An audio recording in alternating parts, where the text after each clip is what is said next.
Did you know that more than 90% of viewers don't subscribe to our channel? If you're watching this and haven't subscribed yet, please consider hitting that subscribe button. We don't run ads on our videos, so we don't earn anything from them. Every subscription, every like, every comment truly means the world to us. Your support keeps our passion alive and motivates us to create more. We'd also love to hear from you. Tell us where you're watching from and what time it is right now. Let's start our story. Story number 1. On a Tuesday night in late autumn, a long-haul driver named Daniel eased his rig through a curtain of rain that had been falling for hours. The wipers beat a hypnotic rhythm across the windshield, smearing the glare of distant taillights and road signs into streaks of white and red. The air smelled like wet asphalt and old coffee, and the dashboard clock crept toward 2:13 a.m. Daniel had been on the road since late afternoon, dragging a refrigerated trailer of produce toward a distribution center 3 states away. The company wanted it there by morning.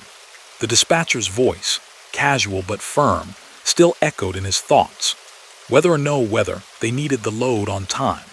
But the rain had turned the interstate into a slick ribbon of reflected light, and his eyelids had begun to feel heavier with every mile. The CB radio murmured softly with distant chatter, half-static conversations about speed traps, road closures, and idle jokes that did little to keep him awake. The heater pushed out a gentle warmth that only made the drowsiness worse. He took a sip of coffee from a lukewarm thermos and grimaced at the stale taste. He needed a break, just 10 minutes to stretch his legs, splash water on his face, let the sound of anything other than the engine clear his head. The next rest area should have been at least 40 miles ahead, according to the sign he'd seen not long before the rain started to pour. But as he crested a gentle rise, the glow of overhead lamps appeared through the sheet of water. Blue and white signage glimmered faintly on the right shoulder, half hidden by the storm. Rest area 1 mile. Daniel frowned. That wasn't right. The last sign had said 40. Maybe he'd misread it. Maybe there had been 2 and he'd just missed this one. Fatigue did strange things to the mind. The closer he got, the more real it seemed. A cluster of sodium vapor lights beamed down on a small interchange, their pale glow kneading the rain into a soft haze. An arrow pointed right, rest area, open 24 hours. He signaled and eased into the exit lane, tires hissing across standing water. As he rolled down the ramp, the storm seemed to soften, as if an invisible dome muted each raindrop. The noise of the interstate faded behind him, swallowed by the night. The rest area sat in a small clearing surrounded by dark, dripping trees. There was a brick building with restrooms and vending machines, a narrow strip of parking for cars, and a longer lot for trucks. The architecture looked oddly old-fashioned. Simple square lines, small windows, a faded state emblem over the door, like something from a photograph taken decades ago. Daniel guided the rig into the truck lot and parked beneath a flickering light. As soon as he set the brake, he realized how quiet it was. No other trucks, no idling engines, no passing cars, just the faint hiss of the rain and the ticking of his cooling tires. He checked his mirrors.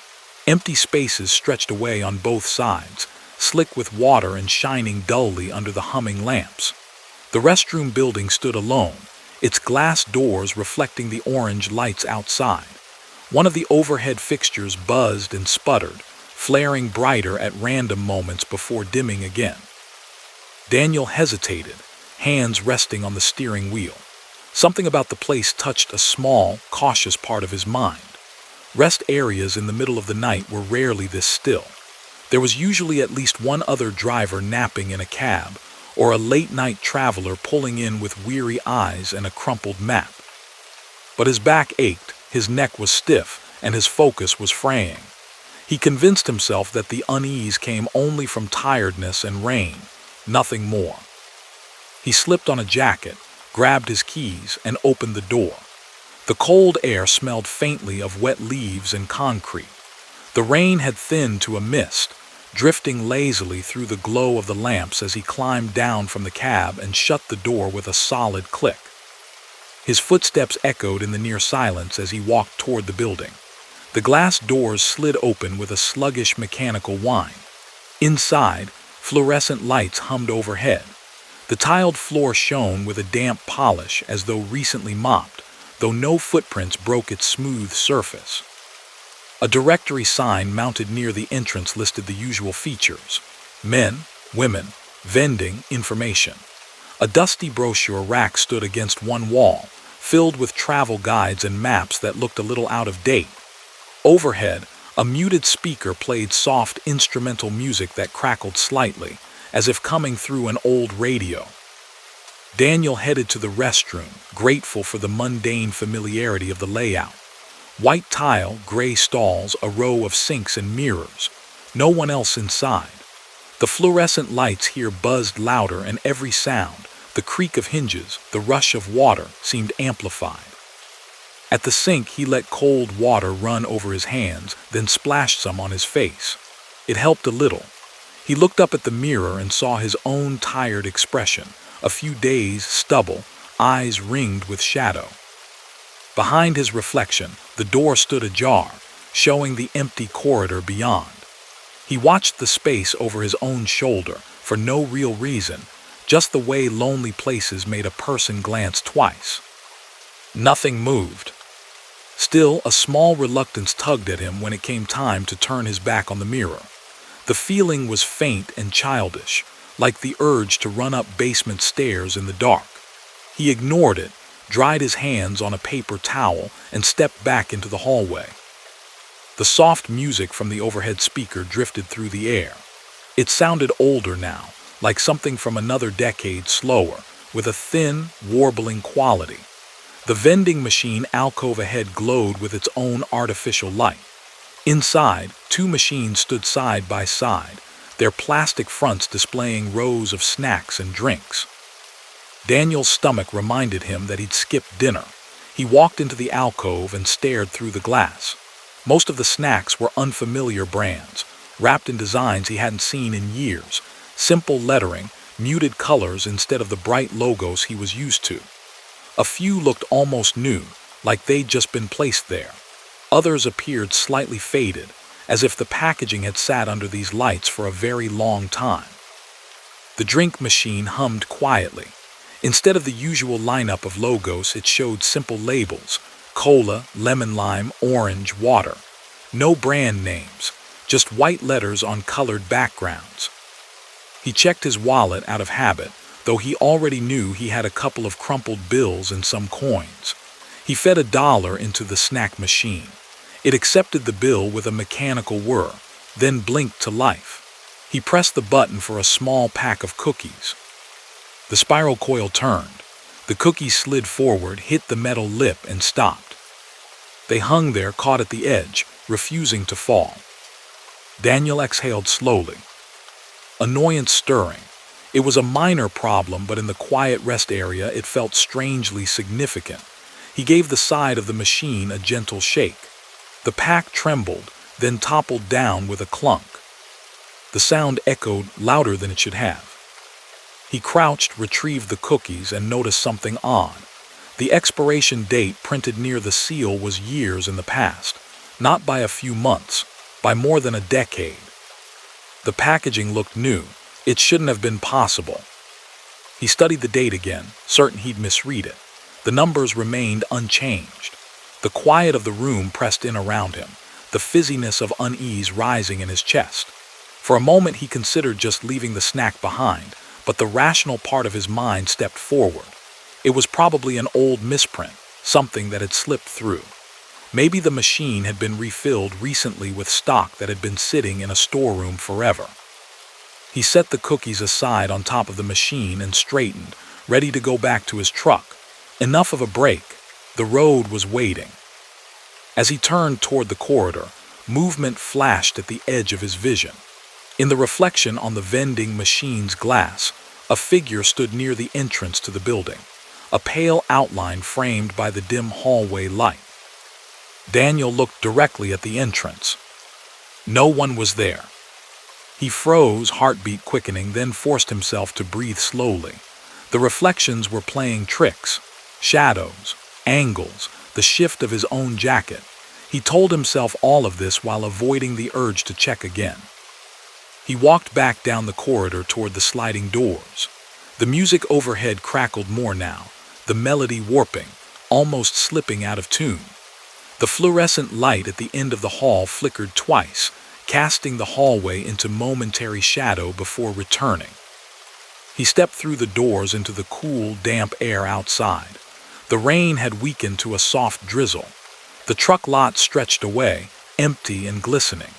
His rig waited beneath its flickering light, a familiar bulk of steel and shadow. He felt better the closer he got to it. The unease of the building began to fall away like a bad dream. The engine, the solid frame of the cab, the known smell of diesel and upholstery, all of it promised routine, normalcy, control. He was almost at the door when he saw the footprints. They tracked across the wet pavement near the front of the truck, a set of faint, damp impressions, bare feet. The prints began a few yards ahead of the cab and led directly toward the driver's door, growing fresher, darker, as though whatever had made them had been walking toward his truck only moments earlier. They stopped beside the driver's step. There were no prints leading away. The misty rain fell evenly across the lot. Nothing moved, no sign of anyone. The truck doors were closed, the trailer sealed as he'd left it. Daniel stared at the last footprint, the one nearest the step. The toes faced the door.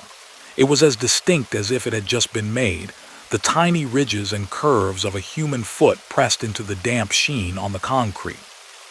His first instinct was to look under the truck, then behind it, scanning for some prankster, some logical explanation.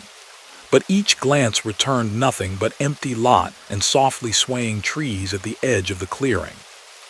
A chill crept up the back of his neck. The cab suddenly felt less like a refuge and more like a sealed box. Yet the interstate schedule tugged at him. Time was ticking, and standing in the rain staring at footprints would not change anything. The only way out of this strange pocket of quiet was back behind the wheel. He took a breath, climbed the steps in 2 quick motions, and yanked the door open. The familiar smell of the cab washed over him, coffee, engine oil, the faint scent of the pine-scented air freshener that dangled near the dash. He paused, listening. There was no movement inside, no shift of weight, no breathing, no rustle. Still, he leaned in slowly, eyes sweeping the cramped space. The driver's seat, the passenger chair, the dash, the sleeper berth behind. The curtains to the sleeping area hung half-drawn as he'd left them. The blankets were undisturbed. Everything was exactly as it had been. He climbed in, shut the door firmly, and locked it out of habit more than anything else. The locks clicked into place with a small but comforting sound. He sat for a moment just listening. The patter of rain on the roof, the faint tick of cooling metal, the distant hiss of the interstate beyond the trees. Nothing else. He started the engine. The vibration rumbled up through the floor, steady and familiar. The dashboard lights blinked to life, casting soft glows across the interior. The radio, still set to a low volume, whispered with static and crackles of CB chatter. As he shifted into gear, a voice slid through the static, clear and close, as though it had been waiting for this exact moment. "You shouldn't have stopped." Daniel's hand froze on the wheel. The voice was calm, not threatening, not urgent, just a statement spoken in a tone that felt almost conversational. It sounded like it came from the CB speaker. No call sign, no lead-in, just that one sentence spoken in a voice he did not recognize. He glanced at the radio. The channel indicator glowed soft green. No one else spoke. No names, no laughter, just the hum of static again. He waited a few seconds, half expecting a follow-up. None came. With a small effort, he forced himself to speak, though the sound of his own voice in the confined cab felt wrong. "Who's on this channel?" Silence answered. Then distantly, a different voice crackled through, talking about a lane closure 100 miles away. Ordinary chatter resumed as if nothing had happened. The unease returned in full, pressing down like an extra weight.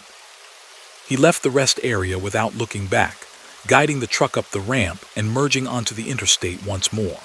The rain blurred the world into streaks of light and shadow. Signs flashed by, their white letters dull behind the curtain of water. After a mile or two, he caught sight of something that made his hands tighten on the wheel. A green highway sign loomed ahead on the right shoulder, shining with wet reflections. He squinted through the rain, reading the numbers. Rest area 39 miles. The same distance he'd seen before, the one that should have been next. His gaze flicked to the rearview mirror. The darkness behind him swallowed the exit he'd just taken. No hint of the small clearing, no glow of orange lights. The highway unspooled ahead like nothing had changed. He told himself there must have been two rest areas, one small and older, not marked by the big blue sign earlier. But as mile after mile passed, a different possibility dug its way into his thoughts and refused to leave. The CB remained mostly quiet. He left it on, half to keep him company, half in the faint hope that the voice would return with some explanation. It did not. An hour later, the rain thinned to a drizzle. Another rest area finally appeared, matching the distance on that last sign. This one was bright and busy despite the late hour, filled with trucks and a few sleepy families stretching their legs. The building was newer, cleaner, with a familiar look of modern construction. Daniel parked, more to settle his nerves than from any real need. As he stepped inside, surrounded by the murmur of voices and the usual late-night bustle, the convenience of normal life washed over him like warm air. He bought fresh coffee, ignoring the vending machines entirely. When he asked casually at the information desk if there was another rest area back along the road, a small one older, maybe half an hour behind him, the attendant frowned thoughtfully. "No, sir," she said. "Not for at least 60 miles in that direction. They closed the older ones years ago. State cutbacks. This is the only one open on the stretch now." He thanked her and walked away, his coffee cooling untouched in his hand. Back in the cab, the silence felt different. Less empty, more observant, as though something had taken an interest in the space he carried with him. He drove the remaining hours in a careful, alert state, eyes on the road, mind circling the same facts. An unmarked rest area that shouldn't exist. Old machines with long-expired snacks that looked new. Bare footprints leading to his door but not away. A calm, anonymous voice saying, "You shouldn't have stopped." Weeks passed. The job continued. Other runs blurred together. Day routes, night runs, different states, different weather. Yet every time rain began to fall thick and steady across the windshield, Daniel found himself glancing at the mileage signs with a wary eye. Late one night on a different highway entirely, the CB crackled during a storm. Amid the static, a familiar phrase drifted through, spoken in the same calm tone. "Should have kept driving," it said to someone else on some unseen stretch of road. "Should have stayed on the main line." Another driver laughed nervously in response, distant and unaware of being overheard. The chatter moved on, but Daniel's hand tightened on the wheel. It was a small comfort to think that whatever waited in that silent rest area did not belong to him alone. That maybe the highway itself carried places that opened only in certain weather, at certain hours, for certain tired eyes. Places that offered a moment of refuge, and something else that rode along in the cab afterward, unseen but attentive. From then on, whenever the rain came down in thick sheets and the lights of small exits shimmered through the blur, Daniel kept driving. No matter how tired, no matter how strong the urge to stop, he stayed with the moving river of headlights. Because somewhere out there, tucked between the miles and the minutes, there were doors that once opened, might not fully close, and not every quiet place off the interstate was meant for resting. Story number 2. Maria preferred the night shift.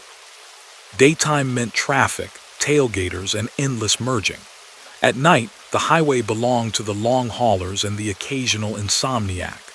The world shrank to the ribbon of asphalt in her headlights, the glow of the dash, and the steady rumble of the engine. It was calm, predictable. She had been driving for years, but this route was new. 3 nights a week, she hauled freight from a distribution center near the city out to a small town depot 4 hours away, then brought an empty trailer back. The pay was good, the run was simple, and most of it cut through long stretches of pine forest and farmland where cell service dipped in and out. The only thing everyone mentioned was the road between mile marker 61 and 89, a narrow, 2-lane section with no real shoulders, just ditches and trees pressing in on both sides. Deer were common. Fog rolled down off the hills without warning. More than one driver had gone off there in bad weather. "Just keep moving through that stretch," her dispatcher had told her once. "If you need to stop, do it before or after, trust me." She laughed it off. She wasn't new. She knew superstition when she heard it. On a Monday night in early winter, Maria was hauling a full load of building supplies out to the small town. The sky overhead was clear and cold, the stars sharp points above the dark tree line. By the time she made the drop, the air had turned sharper and a thin mist clung to the low ground. She backed the truck into the depot bay, unhooked, watched the forklift crew unload, then hooked up to an empty company trailer for the return trip. "Sorry," one of the yard guys said, rubbing his hands together in the cold. "We don't have a loaded one for you to bring back tonight. Deadhead this one to your yard." Empty trailers always rattled more. Every bump echoed. Every gust of wind made them sway just a little. Some drivers hated that hollow sound. Maria didn't mind. Noise was still just noise. She pulled back onto the highway a little after 1 a.m., the empty box trailing behind her like a shadow. The town's dim lights fell away in the mirrors. Ahead, the road narrowed and disappeared between rows of bare trees. The sign for mile 61 flashed past. She settled in. The CB was quiet except for the occasional distant murmur. Her favorite low-volume playlist hummed from her phone. The world outside, the glass turned into a silent tunnel of reflected light. For 20 miles, nothing changed. Then, somewhere around mile marker 77, the trailer shuddered hard enough to tug at the cab. It wasn't a gentle bounce from a pothole or the side pull of a gust of wind. It felt exactly like someone had jumped, full weight, inside the empty box at the back. Maria's hands tightened on the wheel. Her eyes flicked to the mirrors, checking for blown tires, loose doors, anything obvious. The trailer rode straight and true behind her, its white sides gleaming when the headlights from an oncoming car swept past. She listened. The highway hummed beneath the tires. The engine droned.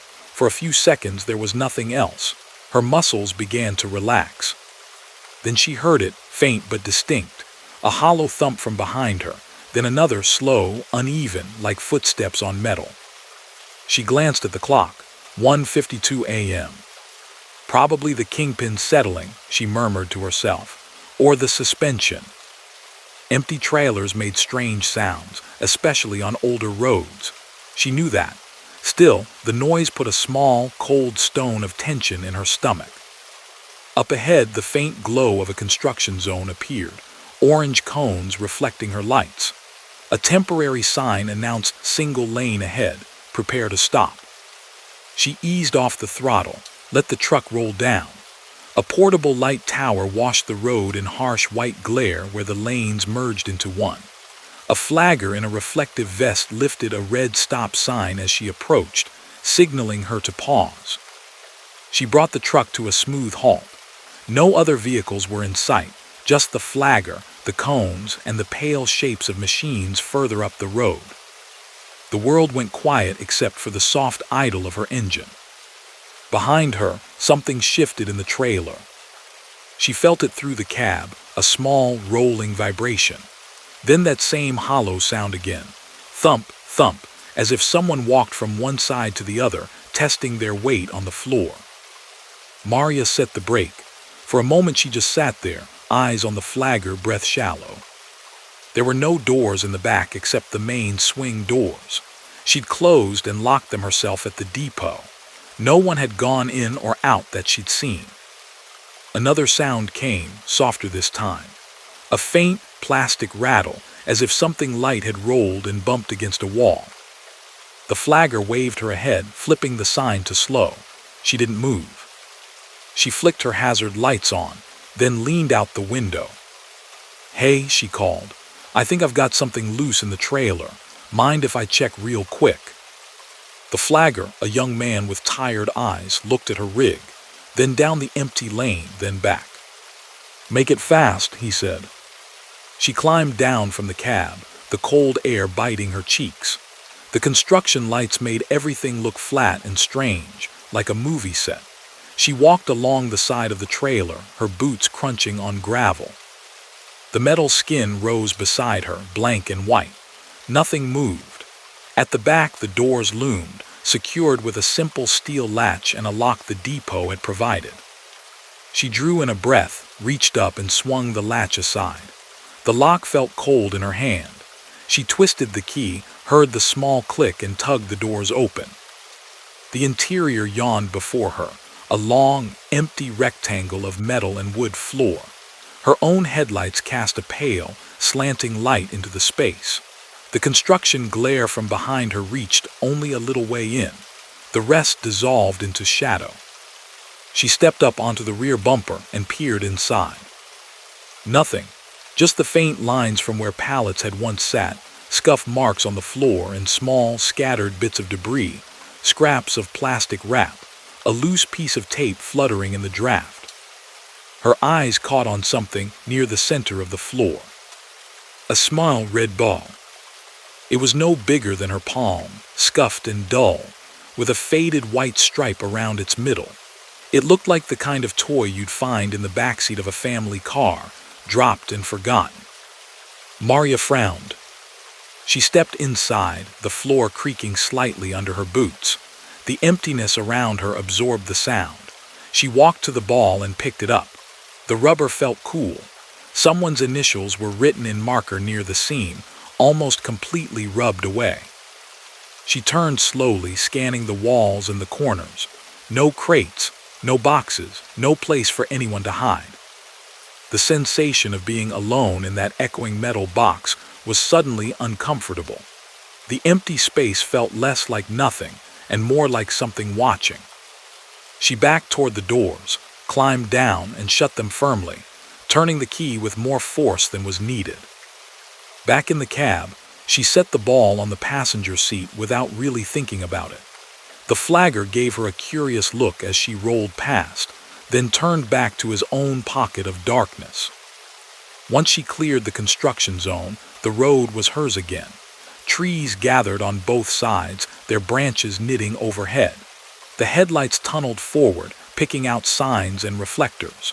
The glow from civilization fell away behind her. For a while nothing happened. Then, as the miles crept past, the ball shifted. Just a little roll toward the edge of the seat. She caught the motion in her peripheral vision and thought at first it was just the vibration from a bump. A few minutes later, it rolled again, this time stopping against the seat belt buckle. She watched it for a long stretch, cheeks tight. At the next curve, the whole truck leaned gently. The ball stayed where it was. Her mouth had gone dry. Gravity, she told herself. Angle of the seat, no big deal. She kept talking, small comments about the radio song, the moonless sky, anything to fill the silence. Her voice felt thin, swallowed up by the drone of the engine. Around mile marker 84, a low fog began to pool along the ditches, soft white tendrils reaching onto the road. Her high beams made it worse, so she dropped them, letting the standard headlights push through the mist. That was when the knocking began. It started as a faint tap-tap from behind her head, not from the sleeper, not from something loose in the overhead compartment. It sounded exactly like someone rapping their knuckles on the wall that separated the cab from the trailer. 3 taps, a pause, 3 more, a little stronger. Her scalp prickled. There was no access door between her cab and the box, just solid steel and insulation. The only way into the trailer was from the back, sealed and locked. The knocking came again, accompanied by a distant, hollow bounce as if the ball had rolled somewhere it shouldn't. Maria kept her hands steady on the wheel. Every instinct screamed at her to pull over, to swing open those back doors and prove to herself that the trailer was still empty. But the memory of that long, echoing space and the feeling that something in it resented the intrusion held her in place. Her dispatcher's words floated back to her. Just keep moving through that stretch. She did. The fog thickened, swallowing the trees. Road markings blurred. Her headlights bounced weakly off a gray wall only a few yards ahead. The CB crackled now and then, but no voices came through clearly, just broken fragments. You hear? Mile 80. Don't stop, just. The radio cut to static, then silence, though the display still glowed. Maria swallowed hard. Mile marker 89 emerged from the mist, white numbers shining on green. At almost the same moment, the knocking behind her stopped. The pressure she hadn't realized was sitting on her chest began to ease. 10 minutes later, the fog thinned. Stars reappeared overhead. The highway widened, gaining a shoulder and an extra lane. The tension in her back loosened, one muscle at a time. She finished the run without further incident. At the yard, under the bright sodium lamps, everything looked ordinary. She backed the trailer into its slot, climbed down, and walked around it once, just to be sure. The doors were still closed. The lock was still in place. The metal skin was unmarked. In the morning, when she came back to the truck, the red ball was gone from the passenger seat. She searched the floor, the footwell, under the seat itself. Nothing. It had simply vanished. In the end, she told herself she must have left it in the trailer by mistake, dropped it without noticing. The mind, especially when tired, filled in its own blanks. 2 nights later, she was assigned the same run. Her chest tightened when she saw her name next to that route on the dispatch board. Even so, she took the keys, did her checks, and rolled out. Routine was its own anchor. The outbound trip went smoothly. The depot was quiet, the crew efficient. Again, she hooked to an empty trailer for the return. Not the same one, she noted automatically. Different number, different scratches. On the way back, the nightside world looked almost peaceful. The bare trees stood motionless in the cold air. The sky was clear. No fog. No construction zone this time, just a warning sign and some barrels pushed off to the side. Mile 61 slipped past. She turned the radio to a talk station for company. Voices murmured about distant cities and daytime concerns that felt far away from this stretch of road. She tried not to count the mile markers. She tried not to anticipate the moment. At 1:49 a.m., the trailer shuddered. This time, the impact was softer, as if someone inside had pressed their hands against the walls instead of jumping. A slow, spreading vibration moved forward through the hitch, into the cab. Maria's breath hitched. Her gaze snapped to the mirror. Nothing moved. No doors flapped. No lights flashed. Another thump sounded from the back. Then a quiet, rhythmic roll, like something round hitting one side, then the other. She stared at the empty passenger seat. Her phone screen lit up briefly with a notification, then went dark. The knocking started again at mile 77. 3 taps. A pause. 3 taps. Closer now, as though whoever or whatever made the sound had learned the exact spot to hit to carry the vibration more clearly. Her fingers dug into the wheel. Not stopping, she whispered, not here. The fog was lighter tonight, only brushing the edges of the road. The lines stayed visible. The world felt less enclosed, but inside the cab the air seemed thicker. Her CB crackled. For a second she thought it was interference.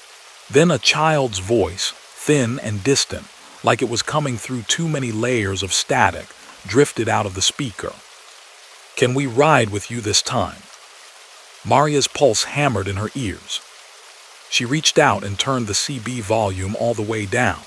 The little green light stayed on. The speaker stayed silent. The knocking, however, did not stop. Behind her, in the unseen space beyond the cab wall, something dragged slowly along the metal. A soft, uneven scrape, like small hands feeling their way forward. She drove. Mile 82, mile 85. The fog pooled thicker in a low dip. For a moment, the world vanished in gray. She could see only the white stripes on the road and the suggestion of trees. Somewhere in that blind patch, the knocking changed. It became irregular, hesitant, as if whoever was making the sound had realized they were almost out of time. A whisper came then, so faint she thought at first it was the wind pushing around the cab. "We almost made it that time." The voice was neither angry nor pleading, just tired, resigned. She did not answer. There was nothing she could say to empty air and metal. Mile marker 89 emerged. The fog thinned. The sound behind her faded, not all at once, but in pieces, like something walking away down a long hallway. By the time she reached the wider lanes, only the engine noise and normal rattles remained. She told no one at the yard what she'd heard. When the supervisor mentioned, in an offhand way, that not many drivers liked the night run on that route, she only nodded and signed the paperwork. Weeks passed. The red ball never reappeared. The CB worked normally. The road stayed the same. She took other loads, other routes. But every so often, dispatch would have a gap and ask, almost too casually, if she minded covering the late run to the small town again. She learned to say no. On the nights when her schedule lined up, and someone else drove that highway with an empty trailer in tow. She sometimes woke in her apartment just after 2 a.m., with the distinct feeling that something had knocked, once, on the wall behind her bed. Soft, polite waiting. When she stepped outside in the morning, the truck parked at the curb looked ordinary. Metal, rubber, glass catching the light. Yet as she walked past the rear of the cab, she would always glance just once at the blank steel between cab and trailer. Listening. Because out on certain roads, on certain nights, empty space did not always stay empty. And some passengers did not want to ride so much as a way back to a moment they never reached. Story number 3. The new truck was supposed to make everything safer. It had collision sensors in the bumper, cameras on all sides, and a system called Guardian mounted above the windshield, an unblinking black rectangle that watched the road and the driver at the same time. If the truck drifted, Guardian beeped. If the driver looked away from the road too long, Guardian chirped. If someone cut in front of the rig, Guardian flashed a red warning across the dash and pulsed the brakes. Jake had been driving 18-wheelers long before anyone thought to bolt a camera to the dash. He missed the days when it was just mirrors, instincts, and the road. But his company had upgraded the fleet, installed tablets, trackers, and the ever-watchful Guardian in every unit. "Think of it like a co-pilot," the safety manager had said. "It'll keep you alive." Jake had shrugged. He was in his 50s, quiet, not much for argument. As long as they paid him and the truck moved, he'd adapt. They gave him one of the newest rigs for a regular overnight run, warehouse to warehouse, across 3 states, mostly highway, mostly empty after midnight. The route took him through a wide stretch of farmland and low woods, broken by the occasional tiny town. Cell service faded in and out. Night animals flashed in the periphery of the beams. Guardian settled into the truck like a second presence. The first weeks were just annoying. It beeped when he took a sip of coffee and the camera decided his eyes had been off the road too long. It chimed when his tire kissed the lane marker. It sang a shrill alarm the first time a compact car shot into his lane and hit its brakes for no reason. But he had to admit, The system caught things: a car in his blind spot, a slowing vehicle on a dark curve, a deer half hidden at the shoulder. The device didn't sleep. It didn't get tired. It didn't miss things. On a clear Thursday night in early spring, Jake rolled out of the distribution center with a full trailer of canned goods bound for a chain of grocery stores. His schedule was tight but not unreasonable. The air was cool, the sky blank and dark, without stars or moon. The highway ahead would be quiet. He set the cruise, turned the CB down low, and let the miles slide under the wheels. For the first 2 hours, nothing unusual happened. A few other rigs passed going the opposite way, their lights ghosting over his windshield. A couple of cars drifted by, their drivers hunched over glowing screens. The road remained straight and calm. Sometime after midnight, just beyond a faded sign for a town called Harrow's Field, Guardian made a sound he'd never heard from it before. A hard, urgent triple tone, sharp as a slap. The dash flashed bright red. A message blinked large across the digital display: pedestrian ahead. Jake jerked his eyes back to the road, heart hammering, scanning for a figure in the beams. There was nothing. Just the gray strip of asphalt, the white lines, and the soft blur of trees. No parked car, no waving flashlight, no one stumbling across the lane. He eased off the cruise, let the truck slow anyway.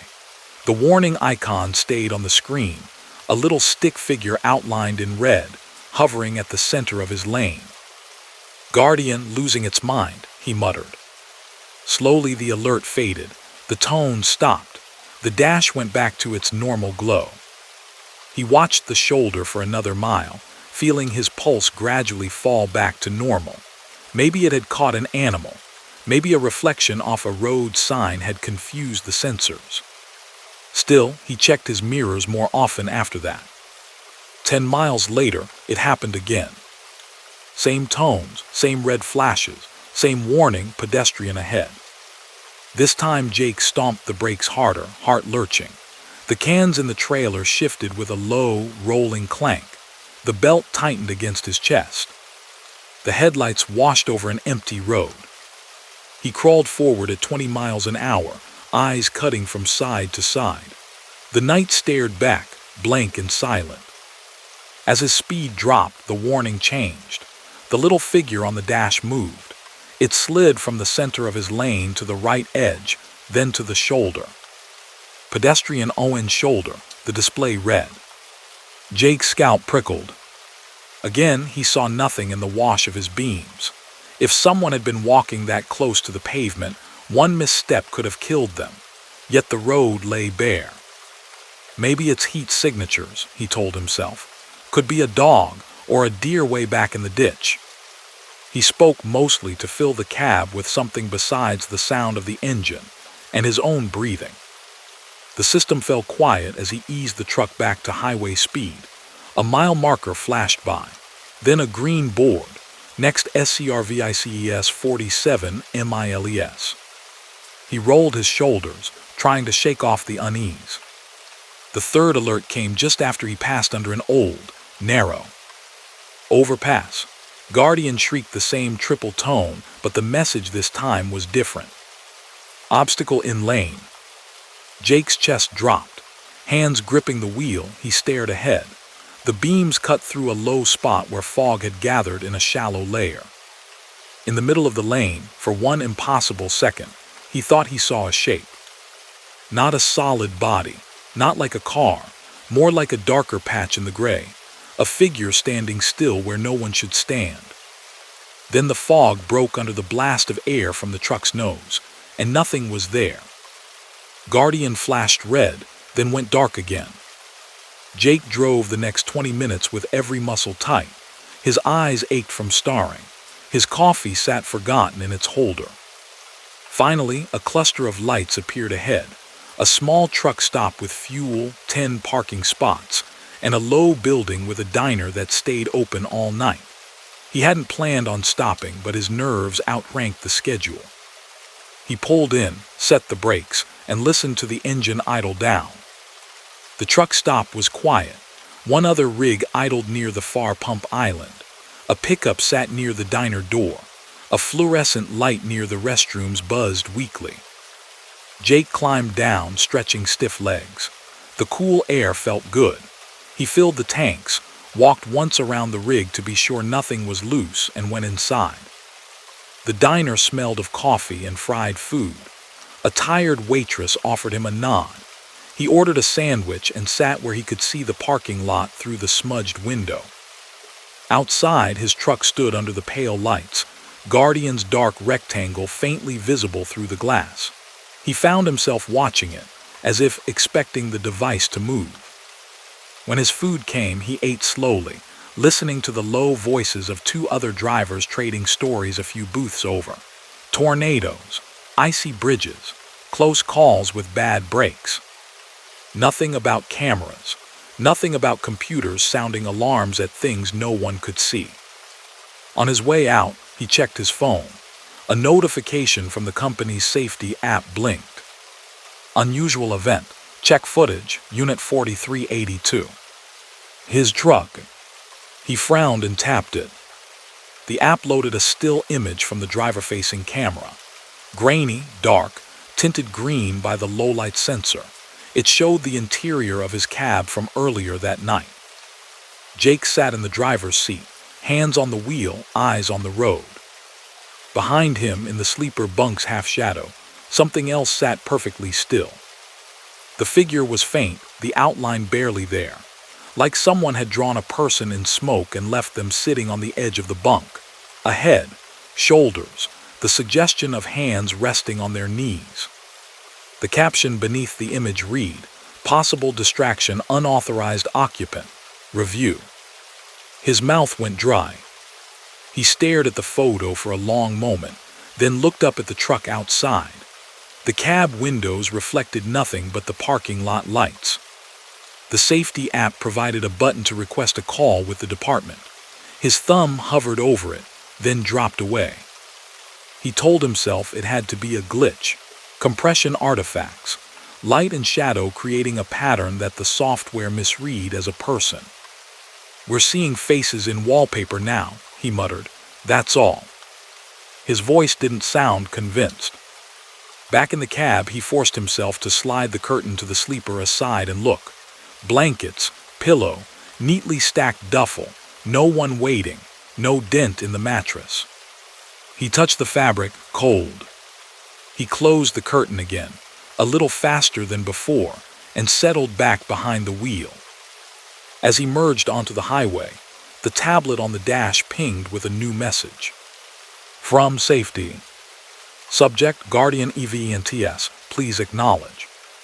Text, multiple pedestrian obstacle alerts. Please confirm road clear. No stops in known hazard zones. He typed back quickly, hands shaking slightly. Road clear, false alerts. We'll check AT shop. The reply came slower, as if the sender hesitated. We've had other drivers report strange readings NEAR Harrow's Field. If you see anyone on road, do not stop in lane.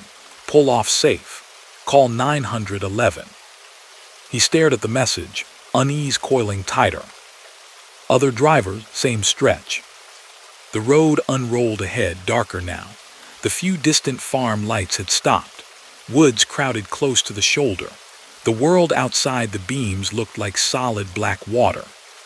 15 minutes later, the triple tone sounded again. Jake's foot was already on the brake before he'd even read the message. Pedestrian ahead. This time, the figure icon didn't appear in the center of the lane.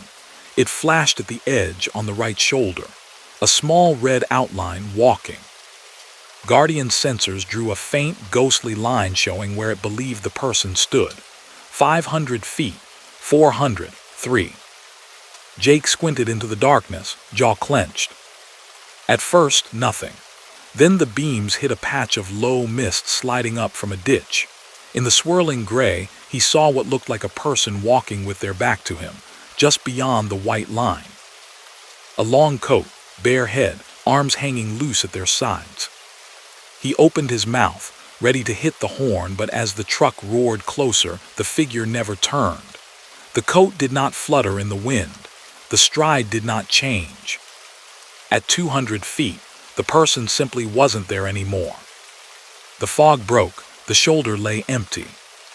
Guardian's tone died, but the little stick figure icon stayed, now positioned at the side of the cab illustration, as if walking along beside him. He drove mechanically, eyes fixed forward. Very faintly, from behind him, came the soft creak of fabric shifting, the quiet sound a mattress might make if someone sat forward on the edge of it. He did not look at the sleeper curtain. He did not glance at the driver-facing camera lens, dark and round above the dash. The next service area was 30 miles away. He told himself he could make it there and hand the problem over, to mechanics, to technicians, to anyone who understood how these systems worked. Guardian chimed once more. Driver distracted, the message said, "Please focus on road." He almost laughed, a short breathless sound. "I'm focused," he whispered. "Believe me, I'm focused."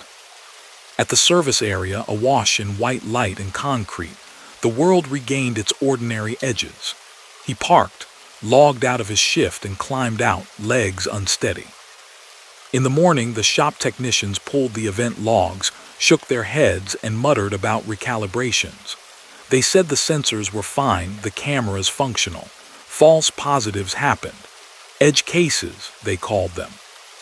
One of them, a younger guy with tired eyes, waited until the others stepped away before adding quietly that an older stretch of that route had once run closer to the ditch line. Before they rebuilt the highway years ago, there had been a bad pileup in the fog. Several people had died walking on the shoulder, trying to reach help. "Guardian works off old maps sometimes," he said, almost apologetically. "Sees what used to be there, or thinks it does. That's how they explained it to us anyway." Jake nodded, but that answer settled nothing. He switched routes after that as often as the dispatchers allowed, chose daytime runs, chose loads that turned off before Harrow's Field.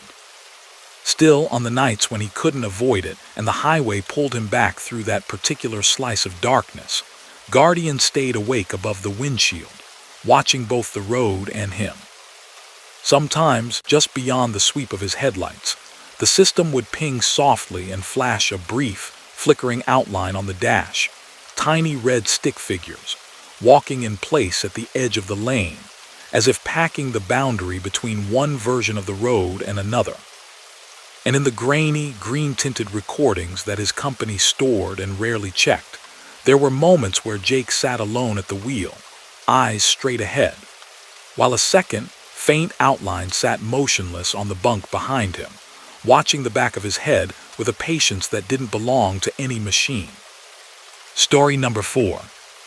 Rob-like desert runs. The open expanse, the huge sky, the way the road drew a ruler straight line across miles of scrub and rock, it all made sense to him. No twisting city streets, no tight docks, just long, empty stretches from one cluster of lights to the next. He ran a regular night route from a warehouse outside Phoenix to a distribution center near El Paso. The company loaded him late. He rolled through the dark, and by dawn he usually saw the mountains ahead glowing pink in the first light. Most of the run was I-10, familiar signs, familiar exits, familiar tiny towns that seemed to exist only for fuel and coffee. One of them was a place called Quail Ridge, a lonely exit with a small, aging gas station, a sandy lot, and a narrow diner welded onto the side. Rob had stopped there enough times to know their coffee wasn't great, but the pie was. On a Wednesday night in late summer, he pulled out of the Phoenix yard with a full box of light freight and an easy schedule. The sky was perfectly clear, the air still holding warmth from the day. His dash clock read 11:42 p.m. as he merged onto the highway, the faint orange glow of the city receding in the mirrors. He set the cruise, queued up a familiar playlist, and let the miles slip by. Traffic thinned the farther he went. By the time he passed the last decent cluster of lights, Only an occasional set of headlights appeared in the opposite lane. The desert at night had its own sounds, the tires humming over asphalt, the soft whistle of wind around the mirrors. Now and then, a faint rattle from somewhere in the dash. Everything beyond the reflective posts at the shoulder fell away into black. Rob usually stopped once around halfway for fuel and a stretch. Quail Ridge wasn't the only option, but it was the one he knew best. He could almost picture it in his mind without looking at the map. A low building, a crooked row of pumps, an old sign that leaned a little to one side. About 2 hours into the run, the green highway board appeared. Quail Ridge, 2 miles. SCRVICES. He checked his fuel gauge out of habit. He had more than enough to make it to El Paso, but he'd been driving long enough to know the desert could be unforgiving if plans changed. A top-off now would be smart. The exit ramp curved off to the right, the road surface changing from smooth interstate to rougher, patched blacktop. The gas station lights glowed ahead, white and yellow rectangles in an empty dark, floating above a flat plain of gravel. He pulled into the lot and rolled up beside the diesel pumps. Only one other vehicle sat under the canopy, an old sedan with dusty windows. No one moved inside it. The convenience store's glass doors stood closed, the neon open sign buzzing faintly in the window. Rob shut off the engine and climbed down. The heat from the pavement seeped up through his boots. Crickets sang from somewhere beyond the light's reach. He filled his tanks, listening to the slow rush of fuel. The station felt almost suspended in time, a little island of humming lights and quiet air conditioners. Inside, the clerk looked up only briefly as Rob bought a coffee and a bottle of water. Same older man as usual, gray hair, thin shoulders, a name tag that said LARRY. "Still running nights?" Larry asked. "Easier that way," Rob said. "Less crazy out there." Larry gave a small, knowing smile. Roads different after midnight. Rob thought nothing of it. He went back to the truck, climbed in, and pulled out of the lot, his headlights sweeping across the empty highway ramp. Back on I-10, the dash clock clicked over, 1:34 a.m. He settled into the driver's seat and let the miles roll beneath him. The air in the cab cooled. The warm coffee in his hand helped keep his focus sharp. The desert slipped by, mile marker after mile marker. After a while, he glanced at the clock again. 1:34 a.m. He frowned. It felt like more than a few minutes had passed, but maybe he was misjudging. Night could do that. He looked ahead. The road stretched straight and featureless, gently rising and falling with the terrain. He watched another 5 or 6 songs go by on his playlist. The markers ticked upward. The stars, though invisible through his windshield, hung steady outside. He checked the clock once more. 1:34 a.m. The numbers glowed a calm, unbothered blue. He tapped the glass cover with one knuckle. It didn't change. Maybe the built-in clock had frozen. Electronics glitched sometimes. He compared it with his phone sitting in its mount. His phone read 1:34 a.m. too.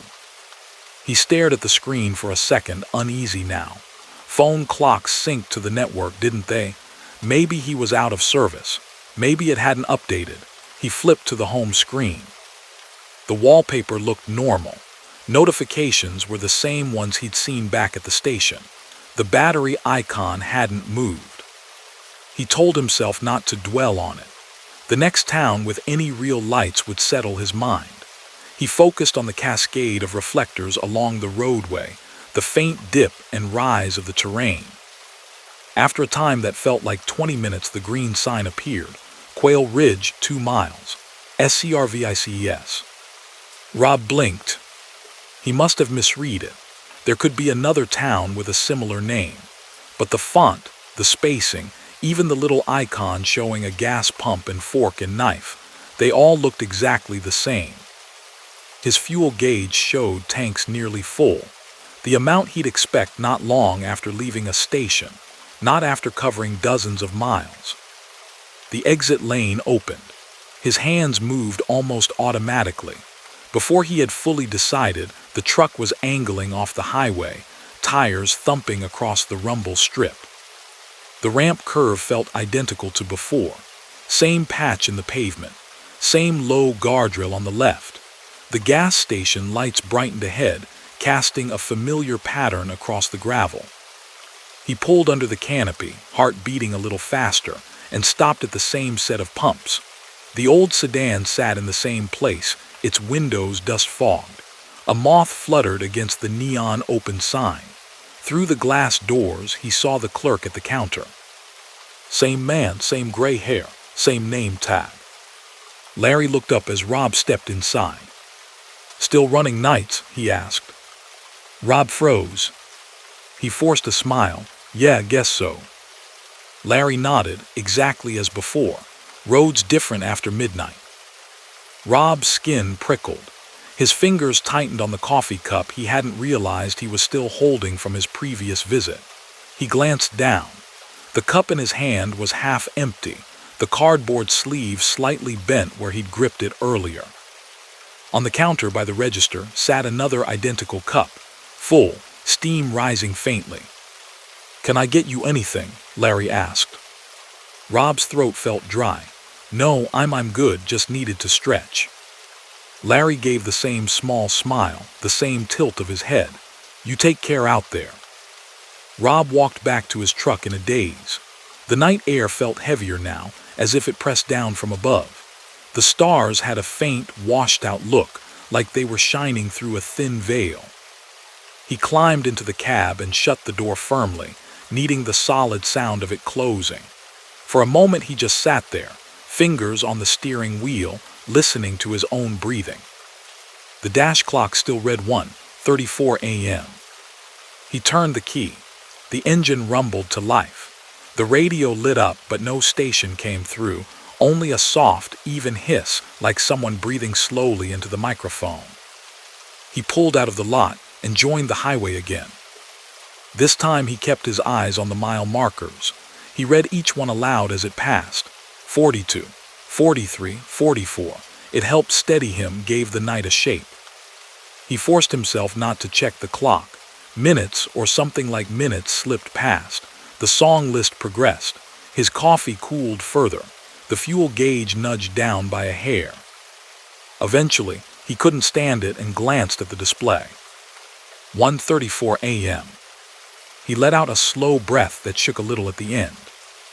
The highway ahead showed no change, no other headlights, no town glow. The world had reduced itself to road, desert, and night. The idea came to him quietly. Maybe he would pass Quail Ridge again. He did. The green sign emerged from the darkness with its calm lettering. Quail Ridge, 2 miles. SERVICES. The same small grease stain on the metal, the same slightly tilted angle of the post. Rob's hand stayed rigid on the wheel. This time he did not take the exit. He drove past the ramp, watching it slip by on his right. The station lights, far off now, looked dimmer, as if behind smoked glass. The road ahead swallowed his beams. He tried the CB, turning the volume up and flicking through channels. Static greeted him on each one, a flat, featureless hiss. No distant voices, no random chatter, just the sound of absence. A thought circled in his mind, quiet but persistent. What if he was not moving forward at all? The mile markers disagreed. 50, 51, 52. Each one passed under his headlights, then slid away. But the sky remained the same blank darkness. The horizon held no hint of a new town. His body felt no sense of fatigue building, no dryness in the eyes that usually came with late hours. The night had stopped deepening. It simply stayed. He turned off the radio completely. The sudden quiet made the engine noise seem larger. Once briefly, he killed his headlights and flicked them back on, just to see if anything changed. The darkness that swallowed the truck in that split second felt almost alive, crowding close, pressing against the glass. When light returned, the road was exactly where it had been. The third time the Quail Ridge sign appeared, His chest tightened. The letters looked a little softer, as if the paint had been in the sun too long. The number 2 on the distance marker had a faint crack through it that he didn't remember. Without fully deciding, he found himself signaling, guiding the truck onto the exit ramp again. The station lights glowed ahead, weaker now. One of the lamp posts over the lot blinked sporadically. The canopy cast longer shadows. He pulled in and parked at the pump. The old sedan was there, but a thin film of dust completely obscured its interior now. A spider web hung from its side mirror. Inside the store, the air smelled faintly stale. The overhead music was a soft, warped version of some song he half recognized, the notes just slightly off. Larry stood at the counter. His name tag was the same, but his shirt looked duller, as if the colors had drained a little. "Still running nights?" Larry asked in the same tone. Rob swallowed. "How many times have I been here tonight?" Larry's smile stayed in place, but something in his eyes shifted. "Hard to say," he replied calmly. "Out here, the hours can fold over themselves. You might have been here once. You might be here for the first time. You might still be deciding." The answer made no sense, yet it fit something Rob's brain had been trying not to articulate. "I can't get past this stretch," he said quietly. "I keep coming back." Larry's gaze drifted to the dark window, where the faint shape of Rob's truck reflected against the night. "Most folks don't notice," he said. "They run their miles, watch their clocks, and never see the knot in the road. But some do. They feel the snag. The repeat, the way the time between a place and itself can get twisted." Rob took a breath. "How do I get out of it?" Larry considered him for a long moment, then nodded toward the pumps. "You keep going," he said, "but not the way the road expects you to. The loop lives in what you do without thinking. Same exit, same fuel, same coffee, same thoughts. Stop playing along and the knot might let go." Rob looked down at the coffee cup in his hand. Same brand, same lid, same cardboard sleeve. His fingers loosened. The cup sagged, then dropped into the trash by the counter. "Don't stop again," Larry added. "Not until you see the sky change." Rob wanted to ask more, but the air in the store felt heavy, like something pressing him toward the door. He stepped back into the night. The station lights flickered. The desert beyond them looked like a wall of black glass. In the cab, he started the engine and pulled out of the lot without glancing at the fuel gauge. Instead of heading straight for the on-ramp, he slowed and let the truck roll along the access road that paralleled the highway for a while, its cracked surface barely wide enough. The interstate roared a short distance away, empty in both directions. He drove without the radio, without the clock. He reached up and turned the dash brightness down until the numbers were just faint smudges of color. He kept his eyes on the darkness ahead, on the subtle rise of distant land, on any sign that the world beyond his headlights was doing something new. For a long time, minutes or an hour or something between, the landscape did not change. Then gradually, almost shyly, a thin gray line appeared on the horizon. It could have been a trick of the light. It could have been a layer of distant dust. But as he watched, the line brightened, widening to a faint wash of color that did not belong to artificial lamps. Dawn. His throat tightened with relief. He steered the truck back toward the interstate. The on-ramp felt different now, its slope exposed in the growing light. He merged into a lane that finally showed variation in shade and texture. The dash clock blinked once, then jumped to 4:07 a.m. The CB crackled with ordinary chatter. A distant voice mentioned a blown tire. Another joked about bad coffee. In his mirrors, the desert behind him stretched back under the paling sky. There was no exit sign in sight, no glow of a gas station, just the road. He made the rest of the run in a daze, checked in at the distribution center, and handed over his paperwork with more than his usual care. When one of the dock workers mentioned Quail Ridge, asking if the pie was still any good there, Rob only shook his head. Didn't stop this time, he said. On later trips in full daylight, he watched for the Quail Ridge exit with both curiosity and a certain quiet apprehension. Sometimes he passed a modest sign in a small, sun-faded station that looked much like he remembered, though smaller somehow and older. Sometimes the miles went by with no sign at all, just empty shoulder and dry brush. He no longer drove that stretch at 1:34 a.m.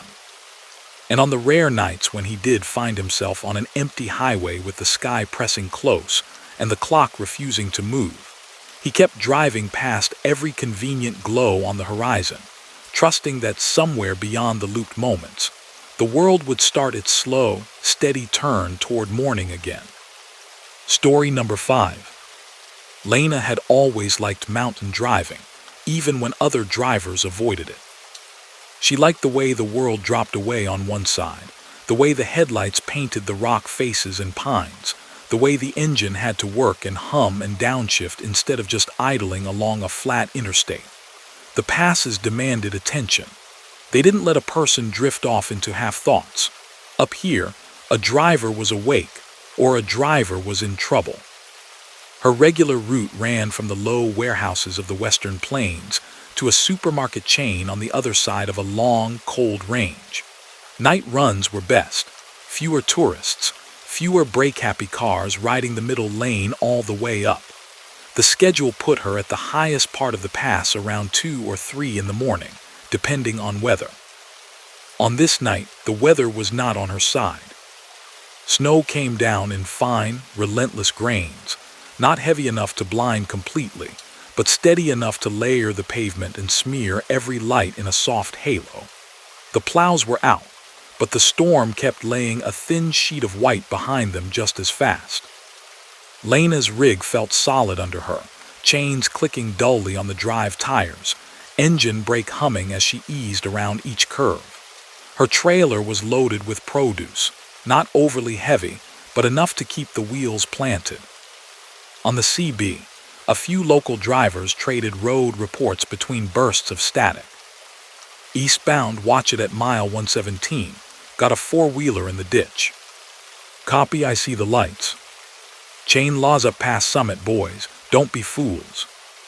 A familiar landmark slid out of the dark on Lena's right, the entrance to the old mountain tunnel, sealed with a solid concrete bulkhead.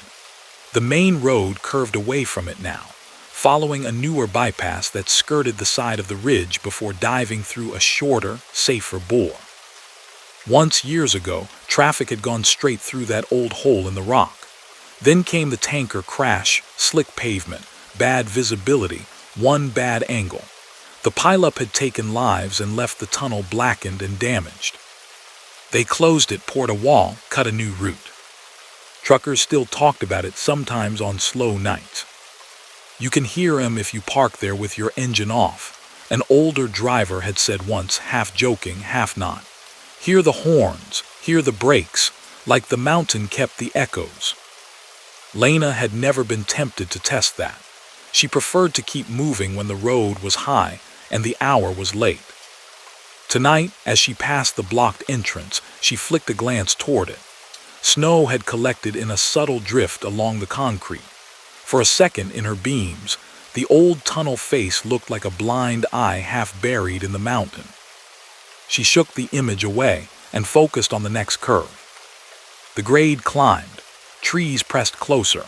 Reflective poles at the shoulder shone like a procession of ghostly candles. The snow thickened, swirling more aggressively across the beams. Up ahead, an electronic message board glowed in the white. Chains required beyond Summit, it read in bright amber letters. Tunnel 2, eastbound slow, expect delays. Lena frowned. She keyed her CB. Any eastbound ahead of me cleared through the tunnel yet? How bad is it? For a moment only static hissed. Then a voice came through, thin and crackling. Eastbound, you talking the new tunnel? Yeah, we're crawling. Plows can't keep up. Stay in the right lane and you'll be fine. The voice sounded odd, like it was coming from far away on a bad connection. But that wasn't unusual up here. Signals bounced around the rock walls, weaving in and out. "Copy that," she said, and let go of the mic. Snow gathered at the base of the windshield, brushed away in rhythmic sweeps by the wipers. The grade evened out. A green sign loomed ahead, dusted with white. Summit ELEV, 9042 FT. Beyond it, the road dipped gently toward the far side of the range. The entrance to the new tunnel waited somewhere ahead, cut clean and bright through solid stone. The snow fell heavier. Visibility shrank to a tight cone. The whiteness beyond the glass became almost hypnotic. Suddenly, Guardian style or not, a beam of stark electric light cut across her lane from the left. Headlights close. Lena eased off the throttle and checked her mirror instinctively. No one behind her. The oncoming lane, across the median, showed only darkness. The light came again, sweeping through the snow from an odd angle. Then a steel shape loomed on her right, the silhouette of a truck emerging from an access road that she knew, from years of driving here, did not exist. Her hands tightened on the wheel. The shape slid forward ahead of her, just barely visible through the swirling flakes. A box trailer, old style, with rounded edges. Its taillights glowed a deep, dim red as if filtered through grime. No company logo, no reflective tape. She blinked hard. When her eyes cleared, the road was empty again, just the cut of her own beams and the dancing snow. "Too many hours," she muttered, seeing ghosts in the drift. Ahead, the approach signs for the tunnel finally appeared, their green and white faces coated with a thin layer of frost. Tunnel 2, 1 mile. Use low BEAMS. No HAZMAT. She checked her paperwork. No hazardous materials. Just lettuce, peppers, potatoes. She was clear. The CB crackled again as she drew nearer. "Eastbound, watch your spacing in the bore. It's slick in there. Keep it down to 30, boys. Don't want a repeat of." The transmission broke into static, then cleared. "Watch that tanker, he's fishtailing." The hair on the back of Lena's neck rose. She recognized none of the voices. There was a strained quality to them, urgency without outright panic. Her truck eased around one last bend, and the tunnel mouth emerged ahead, an oval of darkness with a soft yellow glow deep inside. The approach lane markers funneled her toward it. As she drew closer, the glow changed. For a heartbeat, it didn't look like the compact, modern tunnel she'd been through 100 times. It looked deeper, longer. The lights inside seemed dimmer, farther apart, stretching down a throat of rock that went on too long. She blinked again. The illusion, or whatever it was, didn't entirely go away. The tunnel mouth yawned ahead, flanked by old-style concrete walls stained with dark streaks. Snow stung her windshield. The wipers swiped back and forth, struggling to keep up. At the tunnel entrance, a digital sign stood on the shoulder. Its orange letters scrolled slowly. "Left lane closed," it read. "Use right lane. Caution, clean up ahead." Lena slowed to a cautious 25 and dropped into the right-hand track. As her cab crossed into the tunnel's shadow, the sound around her changed. The hiss of snow on the roof became a soft, constant rush. Her engine note echoed off stone. The first thing she noticed inside was the smell. A faint tang of hot metal and something oily, like old diesel exhaust. Stronger than usual.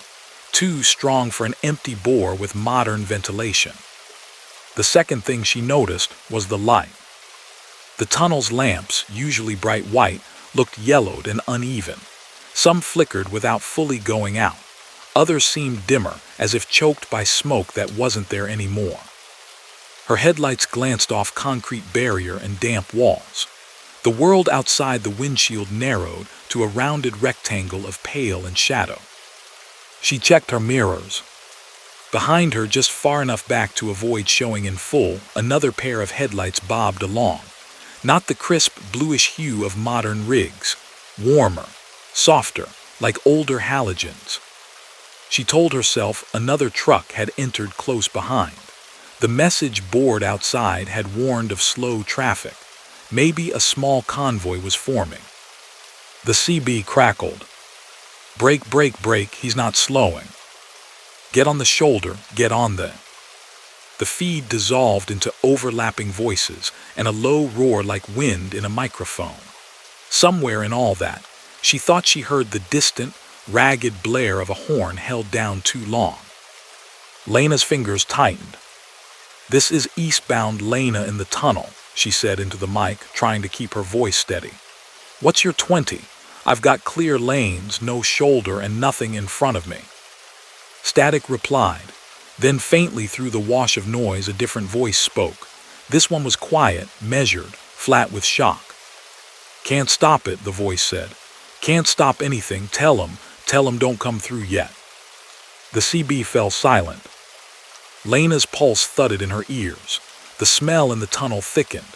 The oily tang deepened, tinged now with something else. Hot rubber, maybe. Like tires dragged too long on pavement.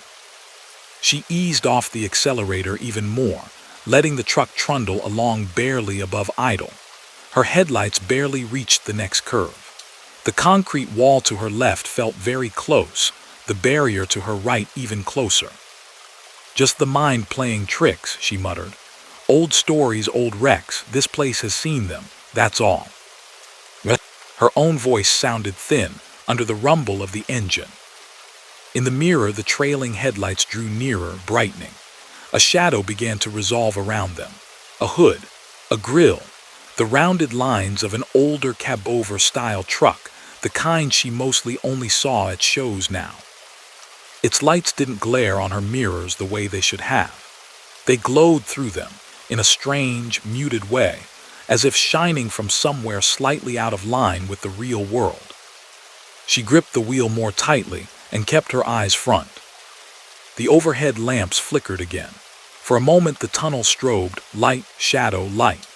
In one of those shadows she saw shapes at the edge of her beams. Not solid vehicles, more like the suggestion of them. The ghost of a sedan sideways across a lane, the outline of a tanker at an angle, darker than the darkness around it. Then the light steadied, and the road showed only empty concrete. The CB popped. "Too fast, too fast. I'm on the binders, I'm on him. Can't see." Her hands hurt from how hard she held the wheel. Up ahead the tunnel curved gently left. A set of low, temporary cones stood across the left lane, their reflective bands dull and faded. No workers, no cleanup crews, no equipment. The sign outside had promised cleanup. As she inched past the cones, something tapped faintly against the passenger side of her cab. A light, ticking sound, as if something small had bounced off the metal and fallen away. Stone, debris from the ceiling. Her mind supplied images it didn't want. Fragments of glass, bits of plastic, things scattered in the wake of older impact. She set her jaw and kept going. Halfway through the tunnel, the air changed again. The smell began to thin, like smoke dispersing long after a fire had been put out. The echoes of her engine lost that odd extra resonance. In the mirror, the trailing headlights dimmed. She risked a longer glance. The shape behind her looked less distinct now, edges softening, as if fog had begun to seep between it and the world. For a second she saw not one pair of headlights, but many, stacked in a line, small points of light, some higher, some lower, receding down the curve of the bore.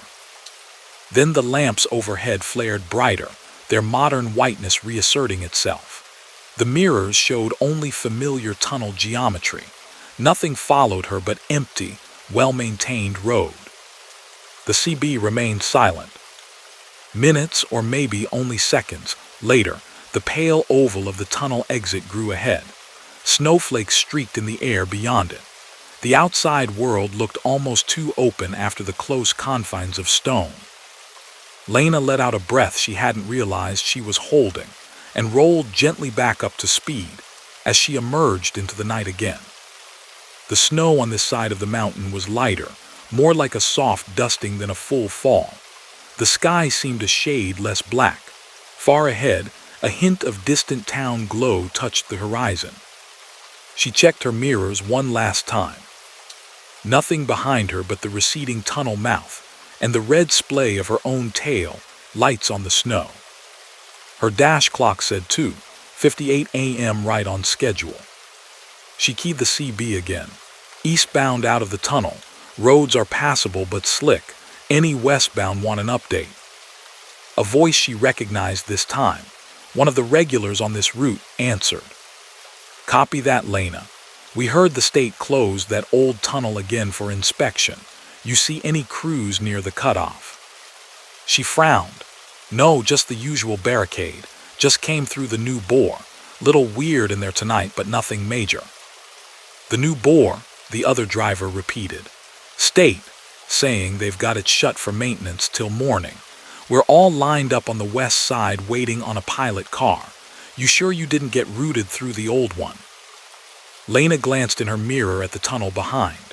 A green sign near the entrance, lightly dusted with snow, bore a simple white number. 1, not 2. Her skin prickled. I thought it was the new one, she said slowly. Everything looked, I don't know, didn't see any open way into the old. That old bore's sealed, the other driver replied. Been sealed for years. Must be some mix-up in the messaging. Either way, you're clear.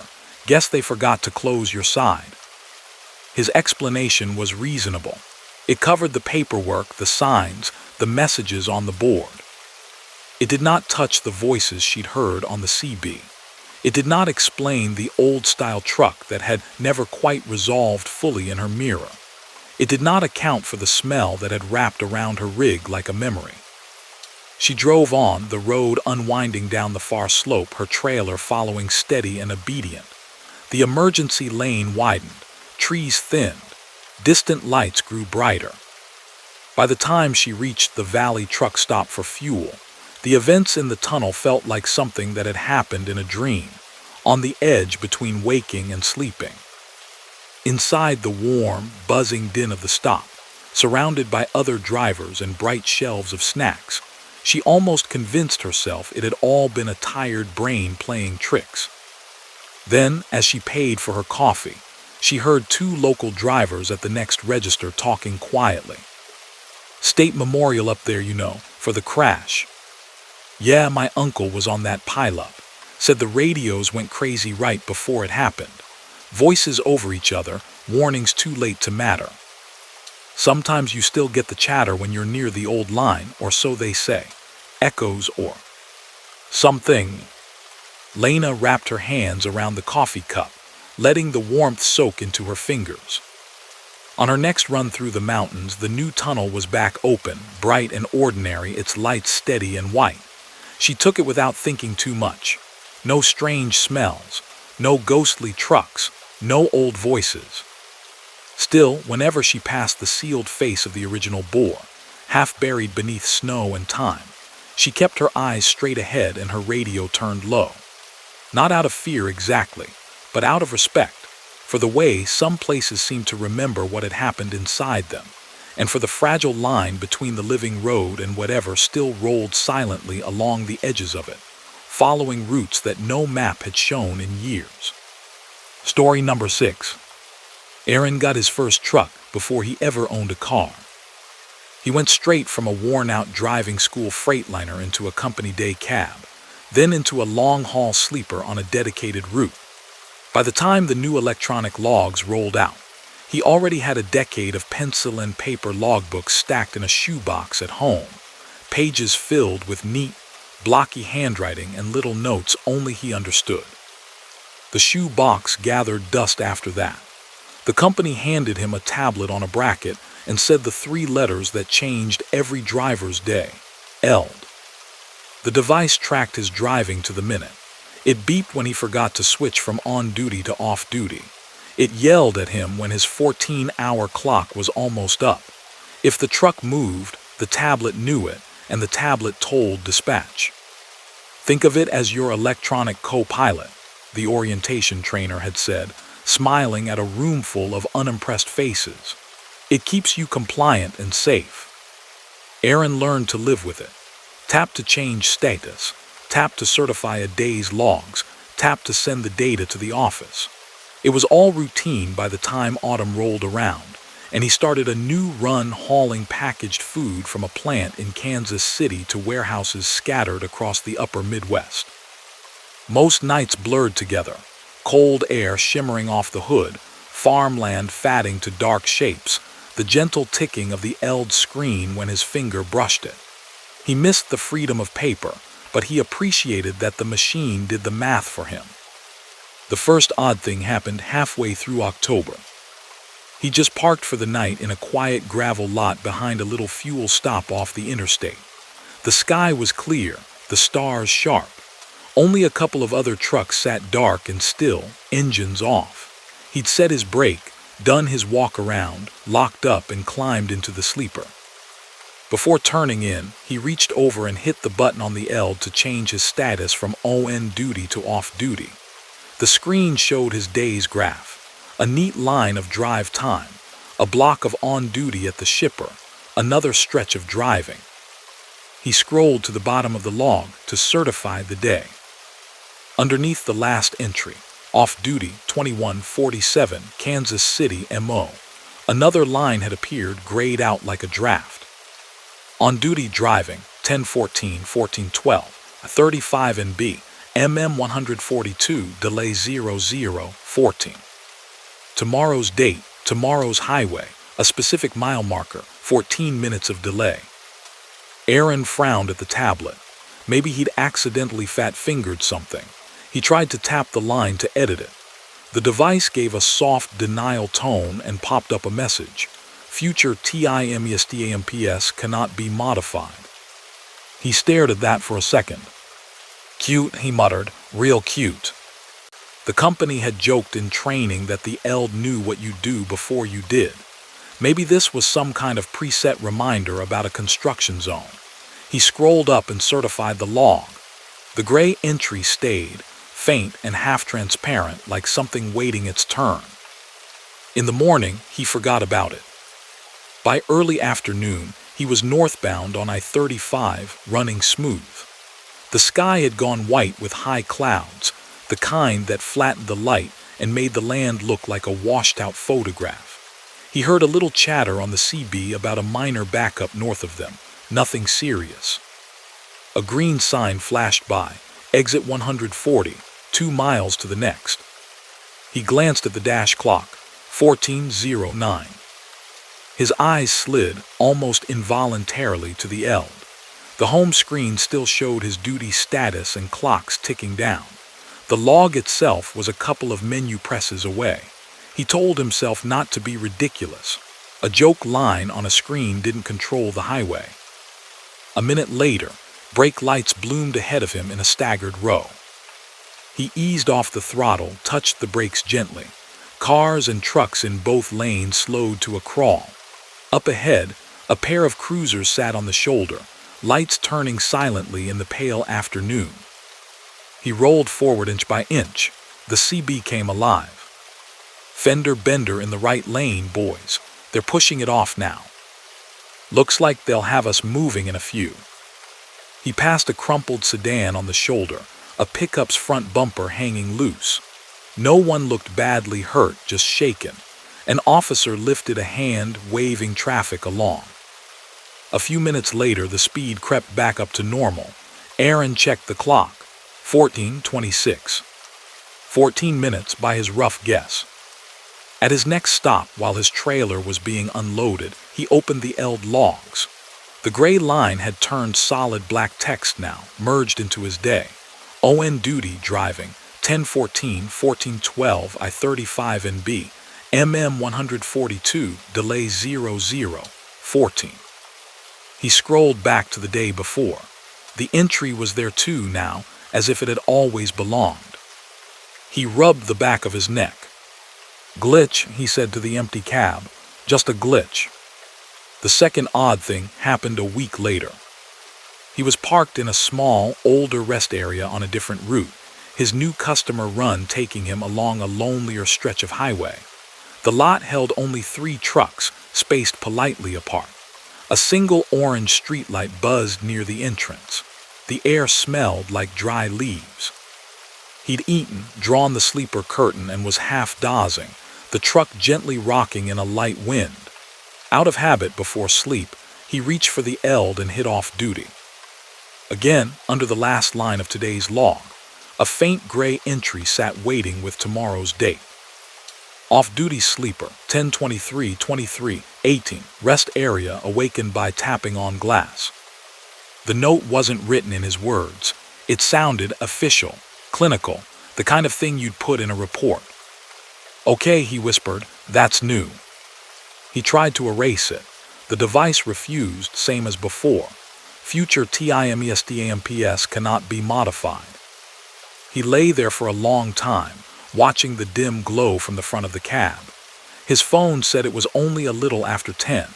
Sleep, which usually came easy after a long day, stayed stubbornly out of reach. He told himself the tablet was acting up, a software update gone weird. Maybe somebody at the office was testing something and accidentally pushed it to his unit. Time crept by. At some point, despite himself, he drifted off. A sharp sound snapped him awake. Tap. Silence. Tap, tap. He lay perfectly still, eyes open in the dark. Heart thrumming. For a second he thought it was part of a dream. Then it came again, clearly this time. The crisp, unmistakable sound of knuckles on glass just inches from where his head rested on the pillow. He slid a hand up, peeled the sleeper curtain open an inch. The cab's interior glowed faintly from the dash. The side window nearest his bunk showed nothing but the orange wash from the rest area lamp and the faint blur of collected dust. No faces, no silhouettes. The mirrors reflected only the vague shapes of nearby trees. The clock on the dash said 23:18. He waited another minute. No more taps came. In the morning, he checked the logs. The gray line from the night before was now a regular, certified entry. Off-duty sleeper, 10:23:23:18, rest area, awakened by tapping on glass. He hadn't typed those words. He knew that with the same certainty he knew his own name. The feeling that crept over him then wasn't panic. It was slower, heavier. A sense that something had quietly stepped over a line he hadn't realized existed. He called the company's tech support from the fuel island that afternoon, keeping his voice casual. "Hey, my eld's putting notes in my logs I don't remember writing," he said. "Future ones, too. You guys got some autofill thing turned on." The technician on the other end chuckled. "Man, I wish. No, the only thing it autofills is location. Everything else is you. Maybe your fat fingers are getting ahead of you." Aaron forced a laugh and let it go. He didn't mention the delay at mile 142. He didn't mention the tapping. He just kept driving. More entries appeared over the next few runs. Sometimes they were small, almost mundane. On-duty fuel, 11:01:16:03 spilled coffee on shirt. He saw that line the night before, grayed out. The next day, he snorted at it and made a point of being careful with his drink at the pump. He still stepped wrong getting down from the cab, bumped his elbow, and sloshed coffee all over his sleeve. Other times, the notes were less harmless. On-duty driving, 11:05:02:07 HWI 52, MM 223, hard brake to avoid deer. He didn't plan to be on that highway at that time. Dispatch shifted a load.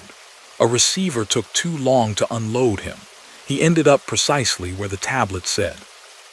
At 02:07, eyes gritty, listening to a late-night talk show crackle in and out on the AM band. A doe bolted out of the dark and froze in the center of his lane. His foot hit the brake before the thought finished forming. The trailer tugged, ABS thudded. The deer vanished just beyond his bumper as he came to a controlled stop. If he hadn't known, somehow, to be ready. He sat there on the empty road, heart racing, watching the animal bound up the opposite ditch and disappear into the trees. Only then did he notice his hand had moved toward the eld a moment earlier, as if on its own. The digital clock on the top corner of the screen read 0207. From that night on, he stopped thinking of the entries as glitches. They were more like notes slid under a door, advance reports from a day that hadn't quite happened yet. He learned cautiously to pay attention to them. When a future line told him about a slow-moving combine county road detour, he took the alternate highway instead and listened to other drivers complain on the CB about getting stuck behind farm equipment for miles. When another predicted a dot inspection at 19 Scale House Open, he wasn't surprised to see the ramp lined with brake lights and officers in reflective vests. His paperwork was in perfect order when his turn came. The ELD never told him anything big, no lottery numbers, no dates circled in red, just small, specific moments, delays, near misses, odd interruptions. Until November, when a line appeared that made the hair on his arm stand up. He'd parked early that evening, tucking into a corner space at a nearly empty truck stop just off a 2-lane state route. The place was quiet, the restaurant dark, the store closing soon. He changed his status to off-duty and scrolled almost reluctantly to the bottom of the log. The gray entry waited. On duty driving, 11/18/0143, SR19, MM64. Do not stop for silver sedan on shoulder. It was the first time any of the notes had told him not to do something. He read it 3 times. Could be nothing, he whispered. Could be everything. He tried once more to tap it away. The same refusal. Future TIMESTMPS cannot be modified. Sleep came slowly that night. At 1:30 a.m. on November 18th, he was rolling along State Route 19 under a clear, cold sky. The road was quiet. 2 narrow lanes, no median, trees pressing in on both sides. His headlights painted the world in black and silver. His thoughts circled the same point, the line in his log, the way all the other predictions had come true in one form or another. The reflective green of a mile marker flashed by, 63. He eased off the accelerator slightly. At mile 64, he saw the sedan. It sat on the right shoulder, angled toward the ditch. Hazard lights blinked weakly, their orange flashes almost swallowed by the darkness. The car's paint was gray or silver, hard to tell in the beam, its rear bumper scuffed. The driver's door was slightly open. As he drew closer, a figure stepped out, waving one arm. Instinct tugged at him. Truckers helped people. They pulled over for broken-down cars, offered water, let folks sit in the warm cab while they waited for a tow. That was just what you did. His hands twitched toward the turn signal. The ELD's home screen glowed in his peripheral vision. Do not stop for silver sedan on shoulder. The figure on the shoulder moved closer to the white line, face still in shadow, other arm reaching as if to flag him down. Aaron tightened his grip on the wheel and did not stop. He changed lanes instead, easing as far as he safely could toward the center line, watching the sedan carefully as he passed. In the brief wash of his lights, he saw that the back window was tinted hard dark, too dark for the laws in this state. Saw that the driver's posture was wrong, somehow, angled a little toward the road, a little away from the open door. He caught, just for a second, the shine of something in the hand that wasn't waving. Then the sedan slipped past his trailer in the mirror, and the night swallowed it. For half a mile his chest felt tight, his thoughts coming too fast. Then he picked up the mic. Northbound SR19 about mile 64, he said, voice even. Silver sedan on the shoulder, guy trying to flag you. Might be trouble. Suggest calling it in, not stopping. No hazards beyond the flashers. A voice crackled back, one of the few other drivers out here at this hour. Copy that, driver. I'll ring the county when I get a bar or two. By the time he reached the next town, blue and red lights were flickering in his mirror behind him, small and far away. He pulled into a lighted lot, set his brake, and only then let himself breathe fully. In the morning, his log for November 18th showed a clean line where that gray entry had been, merged into his history. On duty driving, 11/18/0143, SR19, MM64, did not stop for silver sedan on shoulder. It was not the exact wording from the night before. It had shifted, like a record updated after a choice had been made. From then on, the gray entries sometimes came in pairs. Arrive customer gate, 12:10, guard asleep, honk twice. Off-duty sleeper, 02:33, small town lot, difficult dreams, do not stay here again. They seemed to fold his own decisions into themselves, carrying forward little notes from a life that had already, and not yet, happened. On his last run of the year, snow starting to dust the fields and holiday lights beginning to show in distant farmhouses, Aaron finished a long day and tapped his status over to off-duty. He hesitated before checking the bottom of the log. For once there was nothing there, no gray text, no future mile markers, just the empty space under today's last line. He stared at it, strangely unsettled by its blankness. Then slowly, a new entry faded into being, letters resolving as if typed by invisible hands. Off-duty home, 12/21/0702, end of year rest. It was dated 3 days from now, after his final load, after his last scheduled run. He sat in the quiet cab, watching the words glow softly in the dark.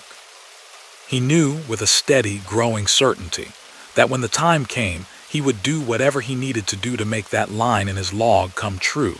Avoid the slick corner, skip the tempting shortcut, keep awake when the road grew too quiet. Because somewhere between the device and the road and the thin line of his own choices, something was paying attention, leaving brief, careful messages on a glowing screen. Not to control him, not quite. Just to remind him that on certain nights, with nothing but a strip of pavement between himself and a long drop into nowhere, the difference between a story that ends in the middle of the page and one that makes it all the way home might be as small as a single line typed in advance, waiting patiently at the bottom of a log.